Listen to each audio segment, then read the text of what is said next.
medio de una discusión, mi esposa confesó, solo seguí contigo porque creí que el niño era tuyo. Guardé silencio, actué en secreto y llevé la verdad ante el juez. Tenía 35 años cuando todo se vino abajo. Conocí a Daniela en 2014. Yo tenía 24 en ese entonces y ya trabajaba como conductor de camiones de materiales peligrosos, ganando buen dinero y con mi propia casa, la misma que compré a los 22. Ella era atractiva, segura de sí misma, y tenía esa manera de hacerte sentir como si fueras el hombre más interesante en cualquier lugar. Nuestra relación fue un torbellino desde el principio. En tan solo 6 meses, ya vivía conmigo. Bruno, mi mejor amigo desde la infancia, nos ayudó a mudarla. Él y yo habíamos trabajado juntos en construcción un verano, y desde entonces fuimos inseparables. Siempre estaba por casa ayudando a arreglar cosas, viendo partidos o simplemente pasando el rato. Nos casamos tras 2 años de noviazgo, en una ceremonia pequeña en la casa de campo de sus padres. Bruno fue mi padrino. Todavía me hierve la sangre al recordar su discurso sobre la lealtad y la hermandad. Después de la boda, Daniela empezó a insistir en tener un hijo. Yo quería ahorrar más antes de dar ese paso, pero ella decía que su reloj biológico no esperaba. En noviembre de 2019 nació Tomás, nuestro hijo. Ser padre lo cambió todo para mí. Dejé los trayectos largos por rutas regionales, lo que significó una reducción del 30% en mi salario,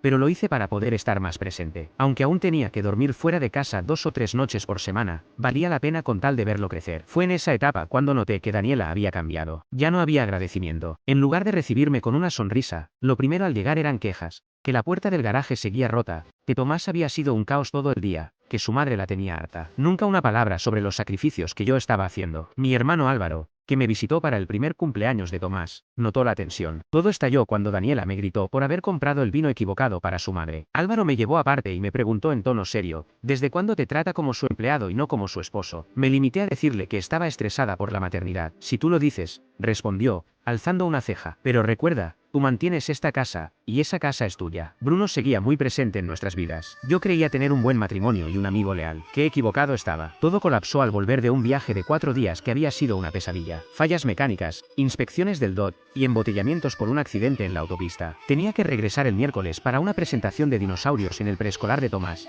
pero no pude llegar hasta el jueves por la tarde. Solo quería una ducha. En lugar de eso, me recibió una tormenta. Daniela me soltó apenas abrí la puerta. Vaya, por fin te dignaste a aparecer. Ayer Tomás no dejaba de buscarte durante su presentación. ¿Dónde estaba su papá? Te dije que el camión se descompuso, contesté con calma. Te llamé 2 veces para explicarlo. Siempre tienes alguna excusa, replicó mientras revisaba el móvil. ¿Conoces a Esteban, el del yoga? Tiene un trabajo en tecnología que le permite estar en casa 3 veces por semana. Nunca se pierde nada de sus hijos. Y ese trabajo también paga esta casa. Tu camioneta, el preescolar privado de Tomás. Le respondí. Ella ni se inmutó. Quizás si tuvieras un trabajo de verdad, no tendrías que andar manejando camiones como si no hubieras terminado el colegio. Ese comentario fue un golpe bajo. Durante años había aceptado los viajes más peligrosos y mejor pagados, ahorrando con disciplina, mientras ella trabajaba medio tiempo y gastaba como si el dinero no se acabara. Escúchame bien, le dije, perdiendo la paciencia. Esta casa es mía. La compré antes de conocerte. Yo mantengo todo, mientras tú te gastas el dinero en tonterías. Tus amigas, con sus vacaciones lujosas, están endeudadas hasta el cuello o viven del dinero de sus padres. Nosotros estamos construyendo un futuro, mientras ellas acumulan deudas. Al menos ellas disfrutan la vida, disparó. ¿Cuándo fue la última vez que hicimos algo divertido? Lo único que te importa es trabajar. Alguien tiene que pensar en el futuro, contesté. En el de Tomás. Pues Tomás merece un padre que esté presente, dijo ella, mirándome con rabia. Apreté la mandíbula, y solté. Si soy tan mal padre, ¿para qué tuviste un hijo conmigo? Fue entonces cuando lo dijo, con el rostro lleno de furia. Solo me casé contigo porque creí que era tuyo. El silencio fue absoluto. Incluso Tomás, que jugaba con sus dinosaurios, levantó la mirada. Mi voz fue apenas un susurro. ¿Qué dijiste? Sus ojos se abrieron como platos al darse cuenta de lo que había confesado. No quise decir eso, se apresuró. Estaba molesta. Dije una tontería. Amor, por favor, sabes que no fue en serio. Pero yo conocía esa mirada. No era solo enojo. Había verdad en sus palabras. Tomás, le dije al niño, con voz tranquila, ve a jugar a tu cuarto un rato. Papá necesita hablar con mamá. Cuando subió, me giré hacia ella. Tienes una sola oportunidad para decirme la verdad. No fue nada, intentó justificar. Estaba molesta. Tú sabes cómo me pongo. Quiero decir, no era en serio. Trató de tocarme el brazo, pero me aparté. Saldré un rato. No me esperes despierta. Fui a casa de Álvaro. Le pedí a mi coordinador unos días personales. Álvaro solo necesitó verme para saber que algo grave pasaba. ¿Por fin mostró quién es en realidad? Me preguntó. No tienes idea, le respondí. No volví esa noche. Dormí en el sofá de Álvaro y pasé la mañana siguiente planeando mis próximos pasos. No pensaba encarar a Daniela sin pruebas. Si me había sido infiel, necesitaba evidencias claras antes de que pudiera inventar cualquier historia. Álvaro me insistió en hablar con un abogado antes de mover un dedo. Él había pasado por su propio divorcio y sabía lo peligroso que era actuar sin respaldo legal. Me dio el contacto de Patricia Goldstein, la abogada que lo representó a él. Llamé a su oficina esa misma mañana y me dieron una consulta urgente por la tarde. Patricia, una mujer directa de unos 50 años, escuchó todo lo que le conté, la discusión, la confesión de Daniela, mis dudas sobre si Tomás era realmente mi hijo. Lo primero que recomendó fue una prueba de paternidad. Me explicó que, aunque biológicamente no fuera mío, legalmente podría seguir siendo considerado su padre por haberlo criado durante 5 años. Pero la verdad influiría en nuestra estrategia. También comenzamos a proteger mis finanzas. La casa seguía siendo mía, lo cual jugaba a mi favor, pero era vital documentarlo todo. Compré la casa antes del matrimonio y la mantuve, casi en su totalidad, con mis ingresos personales. La abogada que contraté me recomendó revisar a fondo todas nuestras cuentas financieras. Según me explicó, cuando alguien está teniendo una aventura, muchas veces comienza a mover dinero para preparar su salida. Con ese consejo en mente, empecé a investigar con mucho cuidado. Lo primero que revisé fueron los registros de llamadas. Daniela y yo compartíamos un plan familiar, lo que me permitía ver llamadas y mensajes de ambos números. Noté un número que se repetía constantemente, sobre todo cuando yo estaba de viaje. Eran cientos de mensajes y llamadas nocturnas. Lo reconocí al instante. Era Bruno. El patrón era clarísimo. Las conversaciones se intensificaban cada vez que yo salía de la ciudad y disminuían cuando regresaba a casa. Esto venía ocurriendo desde hacía años. Después, pedí una prueba de paternidad a través de una empresa confiable que me recomendó Patricia, la abogada. Para asegurarme de que Daniela no la interceptara, mandé el kit a casa de Álvaro. Mientras esperaba la prueba, seguí buscando más pruebas. Revisé el iPad que compartíamos, donde a veces Daniela olvidaba cerrar sesión. Efectivamente, su cuenta de mensajería seguía abierta. Encontré mensajes entre ella y Bruno que databan de años atrás. A simple vista parecían triviales, pero leyendo entre líneas se entendía todo. Muero por verte mañana, él se va hasta el domingo, anoche fue justo lo que necesitaba, ya te extraño. Pero lo que más me impactó fueron los mensajes recientes. Te extraño, no aguanto las ganas de sentirte mañana, cuando se va para su próximo viaje. Necesito más que unas horas contigo, tal vez deberíamos decírselo ya, arranquemos la curita de una vez, sabes que yo cuido de ti y de Tomás. Esto no era un romance del pasado, era una relación activa, justo debajo de mis narices, mientras yo trabajaba durísimo para mantener a mi familia. Tomé capturas de pantalla de todo y las guardé en una cuenta en la nube segura. También empecé a registrar en detalle el tiempo que pasaba con mi hijo, actividades, eventos escolares, citas médicas, todo. 3 días después llegó el kit de la prueba. La muestra mía fue sencilla. Para obtenerla de Tomás, le dije a Daniela que lo llevaría a pescar el sábado por la mañana. En realidad, lo llevé a desayunar a Denis y en el baño, mientras él jugaba, tomé la muestra con un hisopo. Lo envié por correo urgente y esperé con el corazón en la garganta. 5 días más tarde, recibí el correo con los resultados. Estaba en la cocina de Álvaro, con él a mi lado para apoyarme. Abrí el archivo. Probabilidad de paternidad, 99,99%. Tomás era mío. Sentí un alivio tan grande que casi se me doblan las piernas. Gracias a Dios, dijo Álvaro mirando por encima de mi hombro. Al menos eso no complica las cosas. Siguiendo el consejo de Patricia, hice un análisis financiero más profundo. Lo que encontré me hizo hervir la sangre. Retiros regulares de entre $200 y $500 de nuestra cuenta conjunta, siempre mientras yo estaba de viaje. En el último año, sumaban casi $28,000. Dinero que gané trabajando jornadas de 60 horas, transportando materiales peligrosos en mi camión por todo el país. Además, al revisar el historial crediticio, descubrí que Daniela había abierto una tarjeta de crédito hace 8 meses, sin que yo supiera. Ya tenía un saldo de $16,000. Al descargar el estado de cuenta, vi cargos en hoteles, restaurantes caros, compras, todo mientras yo estaba convencido de que estábamos ahorrando para la universidad de Tomás. Volví a llamar a Patricia. Me indicó que abriera una cuenta nueva en un banco diferente, a mi nombre únicamente, y que empezara a redirigir mi salario allí, dejando solo lo justo en la cuenta conjunta para los gastos del hogar. También moví la mayoría de mis ahorros a una cuenta segura que ella me ayudó a crear, inaccesible para Daniela. No vacié las cuentas conjuntas, pero protegí lo que legalmente podía. También reuní documentos que demostraban que la casa se había comprado 2 años antes del matrimonio, con pagos provenientes exclusivamente de mi cuenta personal. Con la parte financiera asegurada, la paternidad confirmada y pruebas contundentes del engaño, estaba listo para iniciar el proceso de divorcio. Patricia redactó los papeles mientras yo seguía recopilando evidencia y documentando cada momento con Tomás. Decidí enfrentar a ambos, pero por separado. Primero a Bruno, después a Daniela. Llamé a Bruno y le dije que necesitaba su ayuda para revisar un bote usado que pensaba comprar. Le pedí que nos viéramos en el muelle el sábado por la mañana. Aceptó sin dudar. Cuando llegó, yo ya lo esperaba junto a mi camioneta. No había ningún bote. ¿Y el bote?, preguntó al bajarse de su Silverado. No hay ningún bote, respondí sin rodeos. Siéntate, tenemos que hablar. Se le borró el color del rostro, pero se sentó en la banca. Saqué mi teléfono y le mostré las llamadas y mensajes que había entre él y Daniela. No es lo que piensas, empezó, pero lo interrumpí. ¿Desde cuándo te acuestas con mi esposa, Bruno? Abrió la boca, pero no salieron palabras. Tengo registros telefónicos, cientos de llamadas y mensajes desde hace años. También correos y los mensajes de Facebook de ayer, organizando su próxima cita. Te lo pregunto de nuevo, ¿desde cuándo? Se quebró. Admitió que había comenzado poco después de que Daniela y yo empezáramos. Al principio era esporádico, pero se volvió más constante tras nuestro matrimonio. Cuando ella quedó embarazada, no estaban seguros de quién era el padre. Así que jugaron con mi vida, le dije. Me dejaron criar a un niño que tal vez era tuyo. Después de que nació Tomás y vimos que se parecía a ti, murmuró con la vista baja. Pensamos que tenía que ser tuyo. Me puse de pie. Tomás es mi hijo, pero tú y Daniela están muertos para mí. ¿Podemos arreglar esto? Intentó. Sé que la cagué.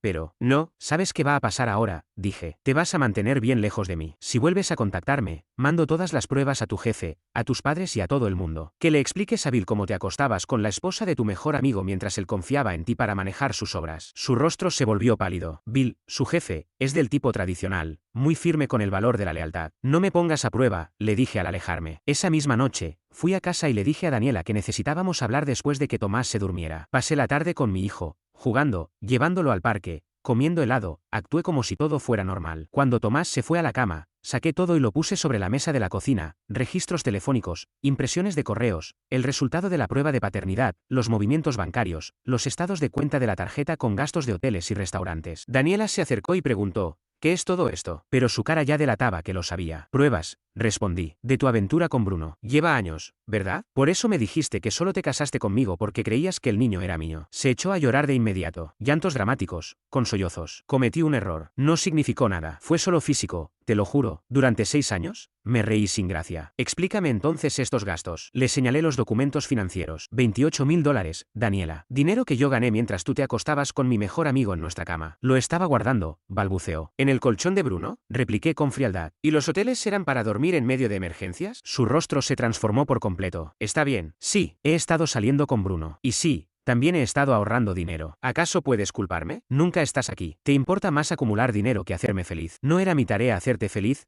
le respondí con firmeza. Mi compromiso era ser un buen esposo y padre. Y cumplí con mi parte. Tú llevas engañándome desde el tercer mes. ¿Qué más quieres? ¿Más intimidad? Dijo, evaluando la situación con rapidez. Puedo darte eso. ¿Quieres un trío con alguna de mis amigas? Solo dime qué necesitas oír. Deslicé un sobre con documentos por la mesa. Lo que quiero es que firmes estos papeles. Sus ojos se agrandaron. ¿Divorcio? No hablas en serio. Podemos resolver esto. Todos cometen errores. Un error es olvidar pagar una factura. Acostarte con mi mejor amigo durante 6 años es una decisión. Robar casi 30.000 de nuestra familia también lo es. Has tomado miles de decisiones equivocadas. Todos los días. ¿Y Tomás? Preguntó con un tono acusador. Él necesita a su padre. Y lo tendrá. Yo seguiré presente en su vida. Pero tú estás por enfrentarte a una realidad muy distinta. Su voz se volvió gélida de pronto. Si crees que voy a dejar que te lleves a mi hijo, estás delirando. Los jueces siempre favorecen a la madre. Tú estás fuera la mitad del tiempo por tu trabajo. Con suerte verás a Tomás un par de fines de semana al mes. Sonreí, y eso la desconcertó. Eso está por verse. Por cierto, ya moví la mayoría del dinero a una cuenta segura a la que no tienes acceso. La tarjeta que ocultabas ya fue denunciada como fraudulenta. Y mi empresa está al tanto de que no puedes acceder más a mis seguros ni beneficios. Su rostro perdió todo el color. No puedes hacer eso. Ya lo hice. Además, como la casa está a mi nombre desde antes del matrimonio y tengo toda la documentación, serás tú quien tenga que irse. Te reservé una habitación en el Marriott por 2 semanas. Tú decides si Bruno te acompaña. No me voy a ir, gritó. Esta también es mi casa. Le pasé otra carpeta. Tus cosas están empacadas. Están en la habitación de invitados. Puedes llevártelas ahora o puedo enviarlas mañana a casa de tus padres. Tú eliges. Eres un maldito, soltó entre dientes. No te vas a salir con la tuya. Ya lo hice. Contesté con calma. Fuiste tú quien causó todo esto, Daniela. Cada elección que hiciste te trajo hasta aquí. Firma los papeles o lo hacemos por las malas. Pero esto ya se acabó. Al día siguiente me reuní nuevamente con Patricia,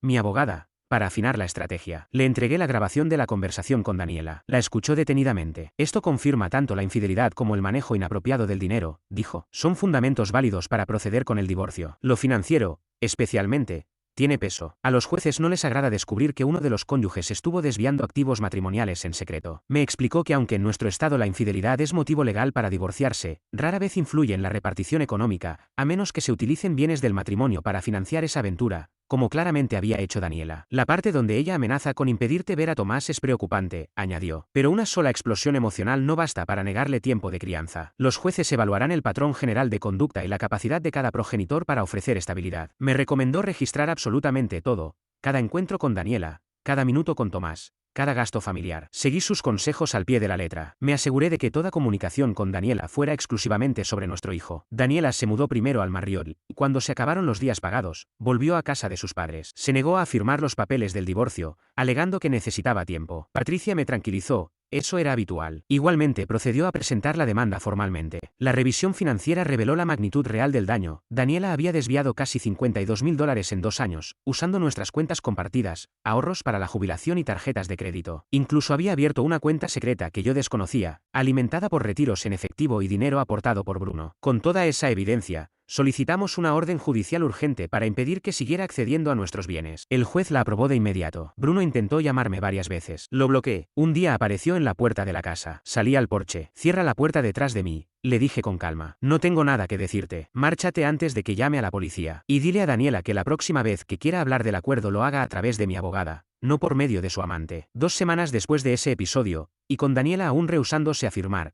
presenté formalmente la solicitud de divorcio, alegando diferencias irreconciliables, infidelidad y mala conducta financiera. También pedí la custodia completa de Tomás y que Daniela solo tuviera visitas supervisadas hasta que demostrara estabilidad. Patricia fue clara, buscar custodia total desde el principio era poco habitual. Los tribunales parten del supuesto de que ambos padres compartirán la crianza, a menos que haya pruebas claras de que uno no es apto. Pero en nuestro caso, con todos los documentos en mano, teníamos más argumentos que la mayoría. Los papeles le fueron entregados en casa de sus padres. Esa noche se presentó en la mía, llorando desconsoladamente. No puedes hacerme esto, suplicó. No puedes quitarme a mi hijo. No puedes dejarme sin nada después de 6 años. Yo no te estoy haciendo nada, le dije con firmeza, asegurándome de que mi teléfono grabara la conversación. Estas son las consecuencias de tus actos. Y no estoy quitándote a Tomás. Solo estoy dándole un entorno estable mientras tú resuelves tu vida. Necesito dinero, dijo. Mis padres me cobran alquiler. No tengo ingresos. Mis tarjetas están al tope. ¿Tienes un trabajo?, le recordé. Y tuviste $50.000 que han desaparecido. Eso ya no es asunto mío. Estás siendo cruel, me lanzó, con la voz quebrada. Este no es el hombre con el que me casé. Y la mujer con la que yo me casé nunca existió, le respondí. Solo era una fachada hasta que te descubrieron. Habla con mi abogada sobre el acuerdo. Es más generoso de lo que mereces. Le cerré la puerta en la cara. Llamé de inmediato a Patricia y le envié el audio. Una prueba más de que el interés de Daniela no era Tomás, sino el dinero. La primera audiencia por la custodia fue reveladora. Daniela apareció disfrazada de madre ejemplar, ropa sobria, maquillaje natural, el cabello recogido,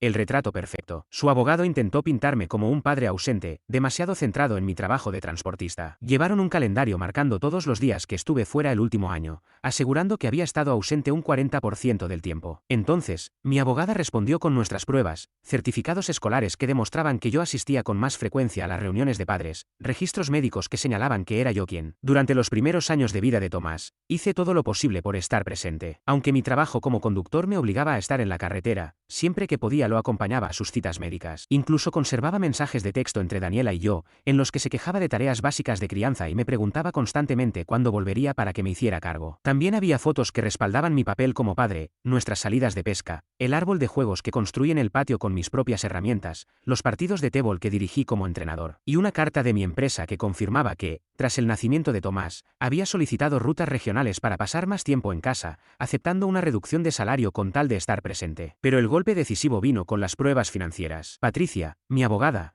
presentó registros bancarios, movimientos de retiro y estados de cuenta que mostraban cómo Daniela había desviado sistemáticamente fondos familiares mientras yo trabajaba fuera.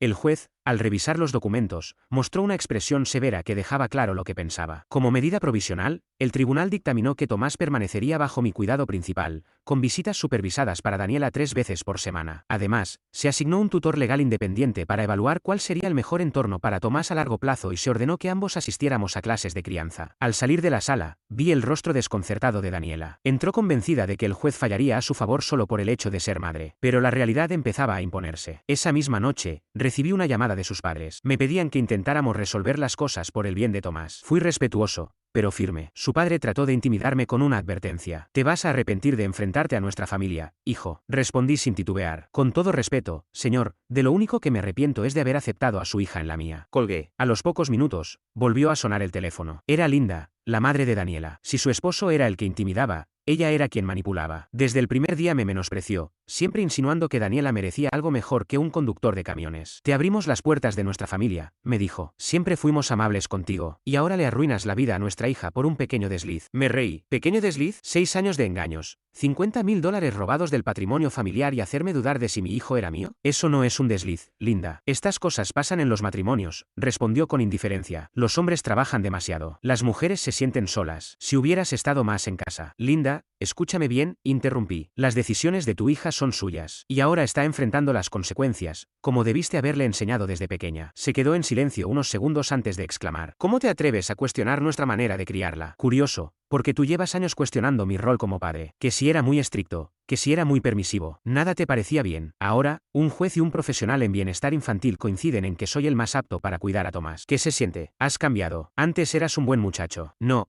Linda, solo dejé de aguantar tonterías. Buenas noches. Después de eso, empezó una batalla silenciosa. Daniela lo intentó todo. Me acusó de ser verbalmente agresivo, pero las grabaciones la contradecían. Dijo que consumía esteroides en el gimnasio, los análisis toxicológicos demostraron lo contrario. Incluso trató de manipular a Tomás para que dijera que le tenía miedo a mi voz. Por suerte, el tutor legal percibió claramente lo que estaba ocurriendo. Mientras tanto, yo seguía reforzando mi caso. Documenté cada momento con Tomás, eventos escolares, reuniones con maestros, actividades con sus entrenadores. Me aseguré de tener una rutina de trabajo predecible, regresando a casa cada noche a las 7. Nunca hablé mal de Daniela frente a nuestro hijo, me aseguré de que tuviera lo necesario en ambas casas, e intenté brindarle estabilidad en medio de todo el conflicto. Una noche, mientras lo arropaba, me preguntó con voz suave, «Papá, ¿por qué tú y mamá pelean? A veces los adultos tienen desacuerdos que no pueden resolver», le respondí con cuidado. «Pero lo más importante es que tanto mamá como yo te amamos. Y eso nunca va a cambiar». Me partía el alma verlo confundido, pero sabía que, a largo plazo, estaba haciendo lo correcto. La audiencia final de custodia se celebró 8 meses después de iniciar el proceso de divorcio. Para entonces, el tutor legal ya había presentado un informe detallado. Su recomendación no fue una victoria aplastante, pero sí mucho mejor de lo que la mayoría de los padres obtiene. Me otorgaron la custodia física principal durante la semana escolar, mientras que Daniela tendría a Tomás fines de semana alternos, de viernes por la tarde a domingo por la noche, y una cena entre semana. Compartiríamos la custodia legal. La evaluación explicaba con claridad por qué se inclinaban a mi favor, mi constancia en las rutinas, el cumplimiento de las órdenes judiciales, la responsabilidad financiera que contrastaba con los antecedentes de Daniela, y su vínculo continuo con Bruno incluso durante el proceso legal. Además, mi situación laboral y de vivienda era estable, mientras que Daniela se había mudado 2 veces. Yo ya era propietario del hogar familiar desde antes del matrimonio, lo que proporcionaba continuidad en el entorno de Tomás. Cuando el juez leyó el fallo, adoptando en su mayoría la recomendación del tutor, Daniela no pudo mantener la compostura. «Esto es completamente injusto», gritó. «Soy su madre». El juez golpeó el estrado. «Señora Daniela, contrólese o le impondré sanciones por desacato». Su abogado le susurraba al oído, intentando calmarla. En cuanto al acuerdo económico, fue simple. La casa quedó a mi nombre por ser un bien adquirido antes del matrimonio. Las cuentas de retiro se dividieron en partes iguales por lo acumulado durante el matrimonio. Mi cuenta de inversiones, abierta previamente, permaneció intacta. Y lo más importante, el juez ordenó que Daniela devolviera los $52.000 que había desviado de las cuentas conjuntas, ya fuera como pago único o cediendo parte de sus bienes conyugales. El cálculo de manutención infantil, ajustado según la ley y nuestros ingresos, resultó en algo que la dejó perpleja.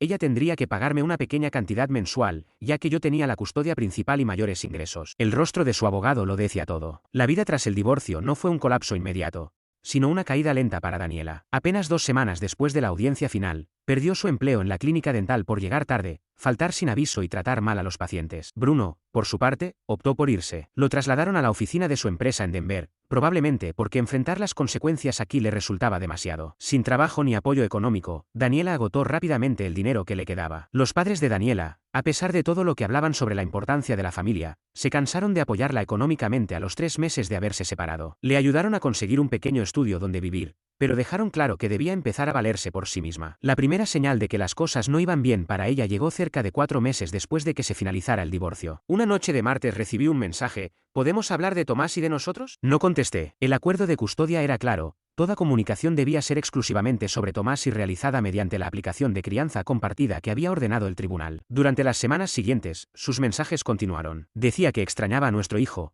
que había cambiado, que quería verme. Documenté cada uno de ellos, los envié a mi abogada Patricia, y solo respondí a aquellos que se referían directamente al bienestar o necesidades de Tomás. Hasta que un miércoles por la tarde, Daniela apareció en mi casa sin previo aviso. No era su día de visita con Tomás. Cuando abrí la puerta, noté de inmediato que se había arreglado más de lo habitual, el cabello perfectamente peinado, maquillaje impecable y llevaba un vestido que yo mismo le había regalado en nuestro aniversario 2 años atrás. ¿Qué haces aquí?, pregunté sin abrir del todo la puerta. Quiero hablar de nosotros, de nuestra familia. Le respondí con firmeza, entre nosotros no hay nada. Cualquier tema relacionado con Tomás debe discutirse por medio de la aplicación o en presencia de nuestros abogados. Intentó convencerme, pidiéndome apenas 5 minutos, asegurando que había cambiado, mostrándome recibos de terapia, todo el repertorio. Le recordé que no era su día y que su visita rompía el acuerdo de custodia. Fue entonces cuando su expresión cambió. «Disfrutas esto, ¿verdad? Verme así», suplicando. Le respondí con calma, «Esto no me causa ninguna satisfacción. Pero no voy a permitir que uses a Tomás como instrumento en tus juegos. Cumple con lo establecido y no habrá problemas». Antes de marcharse, me advirtió que esto no había terminado. Inmediatamente documenté el encuentro y se lo envié a Patricia, quien recomendó pedir una modificación del acuerdo de custodia para que las entregas y recogidas del niño se hicieran en un lugar neutral. Una semana después, el juez aprobó esa modificación. Como era de esperarse, el siguiente paso de Daniela fue solicitar una revisión del acuerdo de custodia. Alegó haber estabilizado su vida y que merecía igualdad de tiempo con Tomás. Presentó como evidencia su nuevo trabajo como recepcionista en una peluquería, recibos de 3 meses de terapia y certificados de haber completado los cursos obligatorios de crianza. 6 meses después del divorcio, se celebró la audiencia. El juez rechazó su petición. Aunque valoró sus esfuerzos, sostuvo que unos pocos meses de conducta estable no eran suficientes para contrarrestar la gravedad de las razones que justificaron la custodia actual. Daniela salió de la sala llorando. No sentí placer, solo alivio. Tomás seguiría contando con la estabilidad que necesitaba. Pero el cambio real ocurrió 2 meses después. Daniela no se presentó en su fin de semana con Tomás. No llamó, no escribió, nada. Intenté contactarla por la aplicación, preocupado de que algo grave hubiera ocurrido. No hubo respuesta. Fue recién el domingo por la noche cuando recibí una llamada de Linda, su madre. Daniela estaba hospitalizada desde el viernes tras haber sufrido una crisis. Linda me confesó que su hija finalmente comprendió que necesitaba ayuda seria, más allá de las sesiones semanales. Se internaría en un centro de tratamiento residencial por depresión y ansiedad. Linda, que en otro tiempo me habría culpado de todo, no lo hizo esta vez. Eso decía mucho sobre la gravedad de la situación. Me preguntó si Daniela podía escribirle cartas a Tomás durante su tratamiento, ya que los médicos creían que eso podría ayudar en su recuperación. Acepté, con la condición de revisar previamente las cartas para asegurarme de que fueran apropiadas para su edad. Entonces, Linda me sorprendió con una disculpa. Admitió que me había culpado de todo porque no podía aceptar lo que su hija había hecho. Le confesé que Tomás aún preguntaba por sus abuelos y que eran bienvenidos a visitarlo, siempre que respetaran los límites. Daniela permaneció 3 meses en tratamiento. Le escribía cartas sencillas a Tomás, relatos sobre sus días, preguntas sobre sus actividades y palabras de cariño. Cuando terminó el programa, no pidió una modificación de custodia como yo esperaba. En lugar de eso, solicitó una reunión conmigo y nuestros abogados. Allí, se disculpó por todo. Había pasado 6 meses analizando sus decisiones. Me entregó una carpeta con un plan de devolución del dinero que había tomado. No era mucho al mes, considerando su sueldo, pero dijo estar comprometida a reparar el daño. No pedía cambios inmediatos en el acuerdo de custodia. Quería demostrar, al tribunal, a mí y a Tomás, que podía mantener una vida constante y equilibrada. Era la primera vez, desde que todo comenzó, que hacía una petición razonable. Patricia y yo acordamos establecer un plan de transición gradual. Comenzaría con visitas de 4 horas sin supervisión,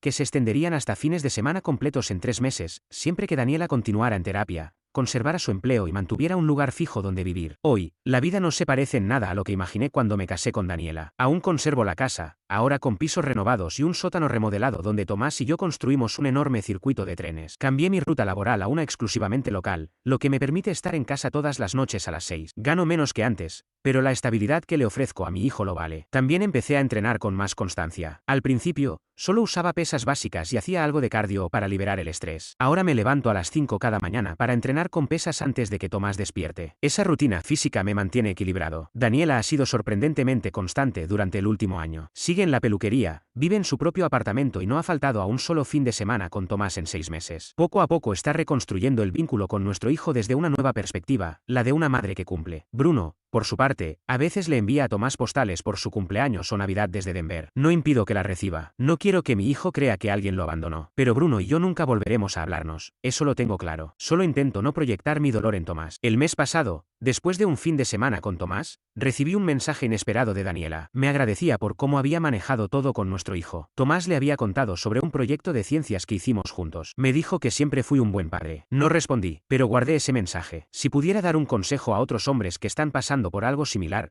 sería este: sigue el proceso legal, documenta cada cosa, mantén la calma cuando más cueste, y pon siempre primero el bienestar de tu hijo. No es cierto que los tribunales estén en contra de los padres. Si cumples, si participas activamente, si obedeces lo establecido y demuestras que tu prioridad es tu hijo, los jueces lo notan. Yo no gané el divorcio destruyendo a Daniela, por más que eso me hubiese dado cierta satisfacción momentánea. Gané protegiendo a mi hijo, asegurando nuestro futuro y negándome a ceder al chantaje o la manipulación. Daniela perdió muchas cosas por las decisiones que tomó, pero lo que más le dolió fue darse cuenta, demasiado tarde, de lo que realmente estaba en juego. Hace poco, al salir del colegio, Tomás se acercó a mí con una sonrisa enorme, sosteniendo una cartulina llena de dibujos. Era un trabajo de clase donde debían representar a su persona favorita. Me había dibujado a mí, con una gorra, conduciendo un camión lleno de cajas, y al lado, él con una mochila. El título decía: mi papá siempre está ahí para mí. No necesité más palabras. A veces, los niños no dicen todo con la boca, pero lo dejan claro con sus gestos, con sus actos. En ese momento supe que, pese a todo, había hecho lo correcto. No gané una batalla contra Daniela. No se trataba de venganza. Se trataba de estar presente cuando más me necesitaban. Y lo estuve. Lo seguiré estando. Porque ser padre no es algo que se dice, es algo que se demuestra cada día. Y ese,